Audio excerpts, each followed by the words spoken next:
Hello and welcome.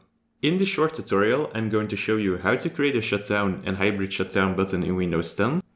With this button, you can skip the traditional shutdown menu that I'm showing. We start by creating a new shortcut. To create a shutdown shortcut button, right-click anywhere on your desktop and select New, Shortcut. For the location of the item, you can enter the following: shutdown /s/t/0.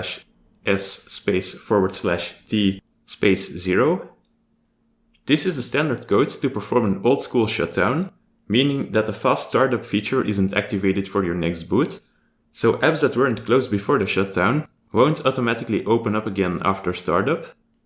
Click on Next to continue. Here you need to enter a name for the new shortcut. I'm going to pick Shutdown, but you can choose whatever you want.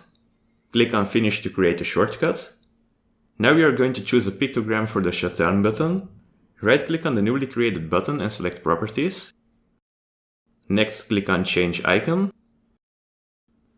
You can pick whichever you prefer. I'm going for the traditional shutdown button. Once you've made your choice, click on OK, followed by clicking on OK once more. After this, you have a shutdown button in Windows 10. You can drag this in the taskbar if you want. Now we are going to create a hybrid shutdown button. In this case, Windows 10 keeps a file for next startup that is going to relaunch apps that were opened before shutting down the PC.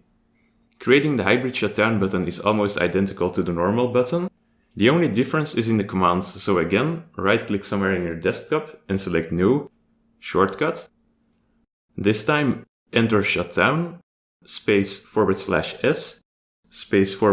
/hybrid, /t, /0. The other steps are the same as before.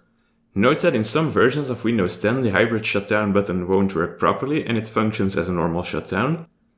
This concludes our shutdown buttons tutorial in Windows 10. If you have any questions or comments, let me know. Be sure to subscribe if you want to watch more Windows or software related tutorials. Thank you for watching, and I'll see you in the next one.